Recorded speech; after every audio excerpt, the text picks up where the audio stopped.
अस्सलामुअलैकुम CSS PMS gateway channel पे आपको एक बार फिर खुशामदीद। आज जो हम टॉपिक करने जा रहे हैं वो है गुड गवर्नेंस इन इस्लाम। गुड गवर्नेंस इन इस्लाम क्या होता है, उसके क्या तरीक़ेकार हैं और क्या उसके बेसिक प्रिंसिपल्स हैं, उसके बारे में हम डिस्कस करेंगे। ये इस्लामिक स्टडीज़ का टॉपिक है। CSS PMS में ये काफ़ी बार ये क्वेश्चन आ चुका है। CSS PMS गेटवे चैनल आपका अपना चैनल पे नए हैं तो चैनल को ज़रूर सब्सक्राइब करिएगा और बेल आइकन ज़रूर प्रेस करिएगा ताकि टाइम टू टाइम इस तरह की वीडियोज़ आपको मिलती रहें और आपको CSS PMS या किसी भी वन पेपर प्रिपरेशन के लिए आसानी हो। सबसे पहले इंट्रोडक्शन। अब इंट्रोडक्शन में थोड़ा सा देखेंगे कि हम क्या है जो है कि good governance in Islam. Islamic principles in administration provide a more comprehensive system as they incorporate both moral and spiritual dimensions। अब इस्लामिक एडमिनिस्ट्रेशन सिस्टम में यह है कि वो दोनों मॉरल और स्पिरिचुअल यानी कि दुनिया और आखिरत की दोनों डायमेंशंस को साथ लेके चलती है, तो इस वजह से वो थोड़ा सा ज़्यादा मुतवाज़न होती है as compared to other governance systems. Islam addresses all mankind without distinction of race, religion, language, color, caste, creed या किसी भी चीज़ के अलावा। मतलब तकरीबन इस्लाम जो है कि हर जो है ना उस पर फोकस करती है। उसके आगे ना कोई मिनॉरिटी है, ना कोई मेजॉरिटी है, ना कोई कास्ट है, ना कोई मज़हब है। वो सिर्फ और सिर्फ इस्लामिक गवर्नेंस सिस्टम जो है कि वेलफेयर ऑफ ह्यूमन काइंड या मैन काइंड के लिए ही काम करती है। The basic principle of Islamic administration are derived from the Quran is the most fundamental source of Islam. The second important source is Sunnah। अब इस्लामिक एडमिनिस्ट्रेशन के जो basic जो है कि दो प्रिंसिपल्स हैं या जहाँ से वो लिया गया है वो बेसिकली जो है कि पहला नंबर पे कुरान है, then the second number is Sunnah obviously. उसके बाद व्हाट इज गवर्नेंस। अब बेसिकली गवर्नेंस क्या है, गवर्नेंस क्या होती है उसको थोड़ा सा हम डिफाइन करेंगे, समझेंगे कि गवर्नेंस क्या होती है। Governance encompasses the system by which an organisation is controlled and operates and the mechanism by which it and its people are held to account. Ethics, risk management, compliance and administration all elements of governance. अब governance क्या होती है, एक organisation या किसी भी state या किसी भी कंट्री की कंट्रोल को, उसको ऑपरेट करने को, उस पूरे सिस्टम को, उस पूरे मैकेनिज्म में जो लोगों की वेलफेयर हो, उनको अकाउंटेबल करना हो, उनकी अकाउंटेबिलिटी करनी हो, उनको जस्टिस प्रोवाइड करना हो, उनको बेसिक ह्यूमन राइट्स उनके देने हो, तो इन सारी चीज़ों को लुक आफ्टर करना, उनको कंट्रोल करना और देखना बेसिकली गवर्नेंस होता है। Definition of good governance. अब डेफिनेशन ऑफ गुड गवर्नेंस काफ़ी हो सकती हैं, आप उसको हर तरीके से लिख सकते हैं, लेकिन according to UN this definition of good governance is participatory, consensus oriented, accountable, transparent, responsive, effective and efficient, equitable and inclusive and follow the rule of law. ये चंद चीज़ें जो है कि यूनाइटेड नेशंस के मुताबिक जो है कि है कि भाई आपने वहाँ पे लोगों को कंसेंसस के लिए रखना है, लोगों को कंसेंसस देनी है, ट्रांसपेरेंसी करनी है, अकाउंटेबिलिटी करनी है, इक्विटेबली यानी कि उनको बराबरी देनी है, रूल ऑफ लॉ जहाँ पे हो। ये बेसिकली गुड गवर्नेंस है अकॉर्डिंग टू UN यानी कि यूनाइटेड नेशंस के हिसाब से। ये बेसिक जो है कि होती है। अदरवाइज गुड गवर्नेंस की आप इस तरह से भी एग्जांपल दे सकते हैं कि भाई गुड गवर्नेंस वो है कि जहाँ पे बेसिक ह्यूमन राइट्स हों, जहाँ पे लोगों को बेसिक फैसिलिटीज़ मिलती हों, जहाँ पे हेल्थ सिस्टम अच्छा हो, एजुकेशन सिस्टम अच्छा हो, डेवलपमेंट अच्छी हो, इंफ्रास्ट्रक्चर अच्छी हो। ये चीज़ें भी आप इसमें ऐड कर सकते हैं अपनी तरफ से। गुड गवर्नेंस इन इस्लाम। अब गुड गवर्नेंस इस्लाम के हवाले से उसको अब देखेंगे कि भाई बेसिक जो हमारा टॉपिक है उस पर करने की कोशिश करेंगे और चंद चीज़ें आपके सामने रखेंगे कि किस तरह से गुड गवर्नेंस इन इस्लाम काम करता है। The holy Quran is complete guide in each and every aspect of human life, and hence it is impossible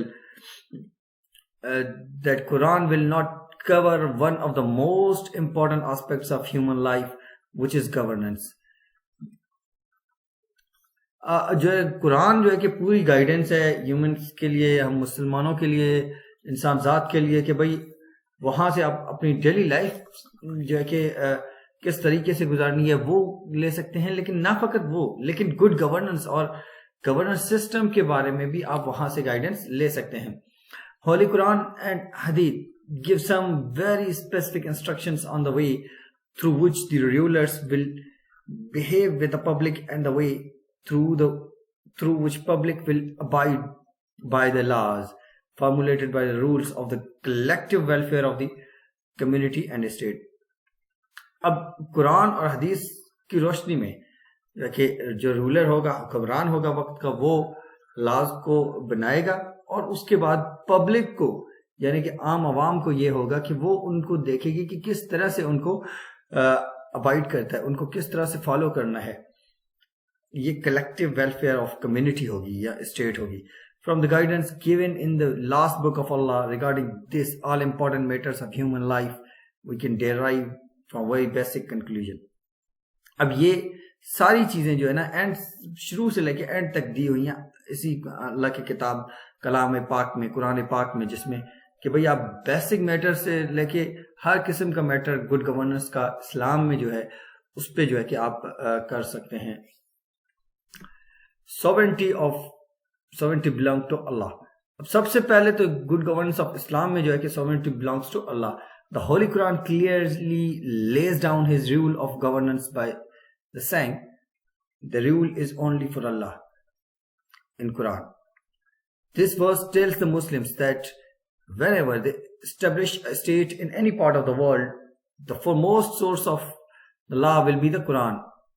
अब ये जो वर्स है कुरान पाक की कि the rule is only for Allah, कि इसका मकसद या मफहूम इस तरह से लिया जाता है कि भाई दुनिया में कहीं भी आप एक इस्लामिक स्टेट बनाते हैं तो वो जो उसका जो कानून बनेगा वो कुरान और सुन्नत के मुताबिक बनेगा। It makes it obligatory upon the Muslim not to deviate from the laws of Quran and not make laws which are contrary to a teaching of Allah subhanahu wa ta'ala and his prophet sallallahu alaihi wasallam.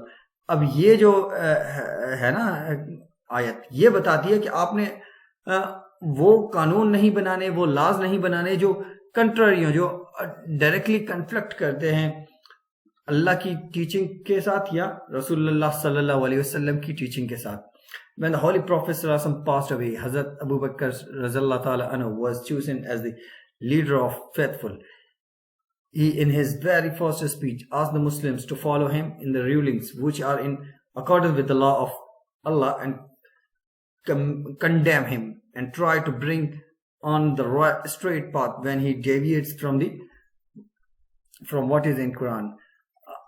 जब हजरत अबू बकर रज़ियल्लाहु ताला अन्हु पहली बार उन्होंने जब अपनी opening speech की थी एज अ खलीफा, तो उन्होंने ये कहा था कि मैं जब तक अल्लाह के कानून के मुताबिक चलूं तो ठीक है, अगर नहीं तो आप मुझे रोकें, मुझ पे तनकीद करें, मुझे समझाएं और मुझे वापस कुरान की और रसूलुल्लाह सल्लल्लाहु अलैहि वसल्लम की कानून के मुताबिक लेके आए। कंसल्टेशन, उसके बाद कंसल्टेशन होता है कि भाई आपने कंसल्टेशन अपनी गवर्नेंस में रखनी है। दो Quran says the ultimate guidance in affairs of a state will be the last book of Allah, yet it also gives secondary importance to the will of the public in matters which are not clearly defined by Allah. ये वैसे तो कुरान कहता है कि सारे matters जो है कि अल्लाह के कानून के मुताबिक चलेंगे, लेकिन कुछ ऐसे मामलात होते हैं जो कुरान में क्लियरली नहीं है, तो उस पे पब्लिक मैटर्स पे जो है कि पब्लिक ओपिनियन लिया जाए। Thus, one of the features of ideal state which Quran mentions is that rulers will follow the will of public, keeping in view limits that Allah has set for them. अब एक welfare state में ऐसा होता है कि rulers अपने public की ideas और ख्यालात को मद्देनजर रखते हुए फैसले करें। The Holy Quran defines such a society by saying the affairs are based on consultation among them. वो जो मसले हैं सूरह अल-शूरा में कि वो जो मसले हैं आप उनको कंसल्टेशन के साथ जो है कि चलाएं। This model of consultation was practically manifested during the caliphate of first 4 rightly guided caliphs। अब ये जो कंसल्टेशन का अमल था, ये ज्यादातर और बेहतरी से जो चलाया गया था वो पहले 4 खुलफाए राशिदीन के टाइम में इनको सही से चलाया गया था। Then the accountability. अब गुड गवर्नेंस है तो उसमें अकाउंटेबिलिटी तो लाजमी है। One of the main pillars of governance in an ideal state is the accountability of all without any distinction। अब accountability across the board होनी चाहिए कि ये नहीं कि वो हमारा है तो हम उसको छोड़ दें, वो मुसलमान है तो उसे छोड़ दें, वो अपना है तो उसे छोड़ दें। नहीं, अकाउंटेबिलिटी सबके लिए बराबर है। अकाउंटेबिलिटी से कोई भी बालातर नहीं है। The government officials are held questionable to the common people as well as to the Lord of the day of judgment।